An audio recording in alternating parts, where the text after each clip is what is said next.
ಏನಾಗಬೇಕು ಹೆಂಗ್ ಮಾಡ್ಬೇಕು ಹೇಳಿ ಅವರು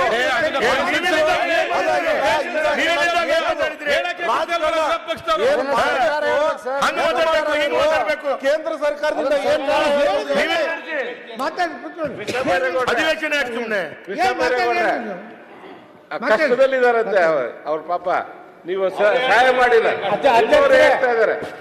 ಅಧ್ಯಕ್ಷರೇ ಇದು ಉತ್ತರ ಕರ್ನಾಟಕದ ಅಧ್ಯಕ್ಷರೇ ಅಶೋಕ ಉಪಾಧ್ಯಕ್ಷರೇ ನೀವು ಈ ರೀತಿ ಸಭೆ ನಡೆಸಿ ಪ್ರತಿಪಕ್ಷ ನಾಯಕರು ಮಾತಾಡಿರ್ತೀರ ಈ ರೀತಿನ ಸಭೆ ಸಹಕಾರ ಕೊಡೋದು ಮಂತ್ರಿಗಳೇ ಅರ್ಚನೆ ಮಾಡುವಂಥದ್ದು ಮಾತಾಡುವಂಥದ್ದು ಎಷ್ಟು ಮಟ್ಟಿಗೆ ಸರಿ ಇದೆ? ಆಯ್ತು, ಈಗ ಅವ್ರು ಮಾತಾಡ್ಲಿ. ಅಲ್ಲ, ಅವ್ರು ಮಾತಾಡ್ಲಿ. ಅರೆ ಈ ರೀತಿ ಸಭೆ ನಡೆಸ್ತಾರೆ, ಯಾರು ಮಾತಾಡ್ಲಿಕ್ಕೆ ಆಗುತ್ತೆ ಸರ್? ಆಯ್ತು, ಈಗ ನೀವು ಕೂತ್ಕೊಳ್ಳಿ. ಇಲ್ಲಿ ಕರ್ದಿರೋದು ಯಾಕೆ ಸದಾ? ಆಯ್ತು, ಅವ್ರು ಮಾತಾಡ್ಲಿ. ಪ್ರತಿಪಕ್ಷ ಇಲ್ಲಿ ಮಾತಾಡ್ಲಿಕ್ಕೇನೆ. ಆಯ್ತು, ಸರ್ಕಾರವನ್ನು ಬಯಲಿಗೆ ಹಾಕೇನೆ ಮಾತಾಡ್ಲಿ. ಸನ್ಮಾನ್ಯ ಅಧ್ಯಕ್ಷರೇ, ಉತ್ತರ ಕರ್ನಾಟಕದ ಬಗ್ಗೆ ಗಂಭೀರವಾಗಿ ಚರ್ಚೆ ನಡೆದಿದೆ. ಆಯ್ತು, ಮತ್ತೆ ಅವರು ನಮ್ಮ ಕೃಷ್ಣ ಬೈರೇಗೌಡರು, ಪ್ರಿಯಾಂಕಾ ಖರ್ಗೆ ಬಹಳ ಅನುಭವಿ ರಾಜಕಾರಣಿಗಳು, ಬಹಳ ಅಧ್ಯಯನಶೀಲರಿದ್ದಾರೆ. ಮುಖ್ಯಮಂತ್ರಿಗಳು, ಮಾನ್ಯ ಮುಖ್ಯಮಂತ್ರಿಗಳು ಉತ್ತರ ಕೊಡೋಕ್ಕಿಂತ ಮುಂಚೆ ಏನೇನು ಹೇಳ್ಬೇಕು ಅವ್ರು ಹೇಳಿ. ತಮ್ಮ ಇಲಾಖೆಯಲ್ಲಿ ನಾವು ಉತ್ತರ ಕರ್ನಾಟಕ ಏನು ಮಾಡಿದ್ದೀವಿ, ಏನಿಲ್ಲ. ಈಗ ವಿರೋಧ ಪಕ್ಷದ ನಾಯಕರು ಏನು ಸರ್ಕಾರದಿಂದ ಆಗಬೇಕಾಗಿದೆ ಅನ್ನೋಂಥ ಸಮಸ್ಯೆಗಳ ಬಗ್ಗೆ, ನೀರಾವರಿ ಬಗ್ಗೆ, ಅನೇಕ ಜ್ವಲಂತ ಸಮಸ್ಯೆ ಬಗ್ಗೆ ಮಾತಾಡ್ತಾ ಇದ್ದಾರೆ. ದಯವಿಟ್ಟು ಅವರು ಸುಮ್ಮ ಕೂತು ಕೇಳುವಂಥದ್ರೆ ಕನಿಷ್ಠ ಸೌಜನ್ಯ ತೋರಿಸಲಿ. ಮೇಲಿಂದ ಮೇಲೆ ಎದ್ದೆದ್ದು ಈಗೇನೋ ಅವ್ರ ನಂತರ ಏನೋ ಸಚಿವ ಹೊಸ ಯಾರು ಮುಖ್ಯಮಂತ್ರಿ ಆದ್ರೆ ಸಚಿವ ಸಂಪುಟದಿಂದ ತೆಗೆಯುವಂಥ ತಾಕತ್ ಯಾರಿಗೂ ಇಲ್ಲ. ಅವ್ರನ್ನ ತಗೊಂಡೇ ತಗೋತಾರೆ.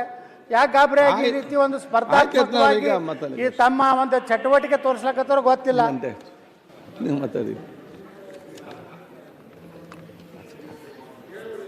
ಒಂದ್ಸರಿ ನಾನು ಹೇಳೋದು ಸ್ವಲ್ಪ ಇನ್ಮೇಲೆ ಒಂದು ಸ್ವಲ್ಪ